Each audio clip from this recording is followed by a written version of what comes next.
ഇപ്പോൾ ജ്യോതികുമാർ ചാമക്കാല കൂടി നമ്മളൊപ്പം ചേരുന്നുണ്ട്. ശ്രീ ജ്യോതികുമാർ ചാമക്കാല, ഇപ്പോൾ പരസ്യമായി തന്നെ തരൂർ നേതൃത്വത്തിനെതിരെ രംഗത്ത് വരുന്നൊരു സിറ്റുവേഷനാണുള്ളത്.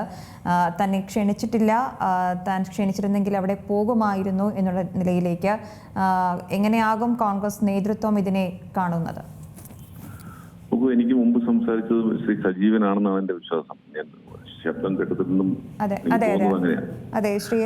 പറഞ്ഞതിന് ഒരു അടിസ്ഥാനവുമില്ല. ഞാനിവിടെ ഓഫീസിന്റെ ചുമതലയുണ്ടായിരുന്ന ഒരു പ്രവർത്തകൻ എന്ന നിലയിൽ ഇവിടെ പ്രിയങ്കാജിയെ മാത്രമാണ്, പ്രിയങ്കാജിയെ പോലെയുള്ള രാഹുൽ ഗാന്ധിയെ പോലെയുള്ളവർ ഉപതെരഞ്ഞെടുപ്പിൽ പങ്കെടുക്കാറില്ല, ഉപതെരഞ്ഞെടുപ്പിന്റെ പ്രധാന പരിപാടിയിൽ പങ്കെടുക്കാത്തവരാണ്. പക്ഷെ അവരെ പ്രിയങ്കാജി ഈ നിയോജകമണ്ഡലത്തിലെ MP കൂടി ആയതുകൊണ്ട് തന്നെ അവരെ പ്രത്യേകമായ ക്ഷണത്തെ തുടർന്നാണ് അവർ പങ്കെടുത്തത്. ബാക്കി നേതാക്കന്മാരെല്ലാവരും ഈ നിയോജകമണ്ഡലത്തിലേക്ക് അവരുടെ സൗകര്യമനുസരിച്ച് ഏതൊക്കെ ദിവസങ്ങളിലാണ് വരുന്നത് എന്ന് അറിയിക്കുകയും അതനുസരിച്ച് അവർക്ക് ഷെഡ്യൂളുകൾ തയ്യാറാക്കി തിരിച്ച് അയച്ചു കൊടുക്കുകയുമാണ് പതിവ്.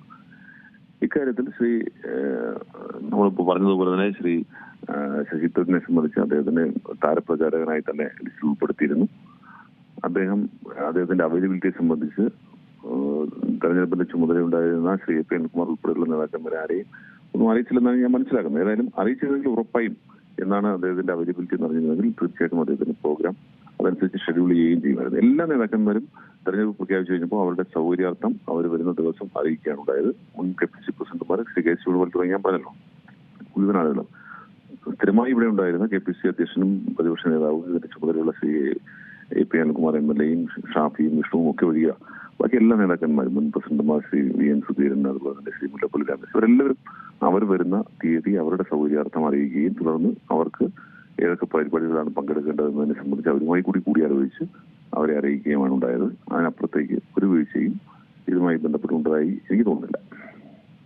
അതുതന്നെയാണ്, ഈ ലിസ്റ്റിൽ പേരുണ്ടായിരുന്നുവെങ്കിൽ കൂടെ ഇന്ന ദിവസം ഈ ഒരു പ്രോഗ്രാമിന് പങ്കെടുക്കണം എന്ന് അറിയിക്കേണ്ടതായിരുന്നില്ല. ആരായിരുന്നു ഈ പരിപാടികളൊക്കെ തന്നെ അവിടെ ചാർട്ട് ചെയ്തത്? അത് കോൺഗ്രസ് നേതൃത്വം ഇടപെട്ട് തന്നെ ആയിരിക്കില്ല. മലയാളത്തിലാണ് കുഞ്ഞെ പറഞ്ഞത്, എങ്ങനെയാണ് അതിന്റെ പ്രോഗ്രാം ഷെഡ്യൂൾ ചെയ്യുന്നത് ഞാൻ മലയാളത്തിലാണ് പറഞ്ഞത്. ഒന്നിലധികം തവണ പറഞ്ഞു.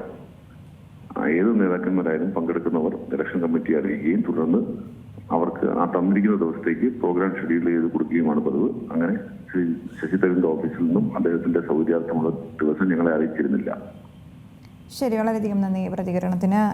ഏറ്റവും പുതിയ വാർത്തകളും വിശേഷങ്ങളും വിരൽത്തുമ്പിലറിയാൻ സീ മലയാളം ന്യൂസ് എല്ലാ ഡിജിറ്റൽ പ്ലാറ്റ്ഫോമുകളിലും ലഭ്യം.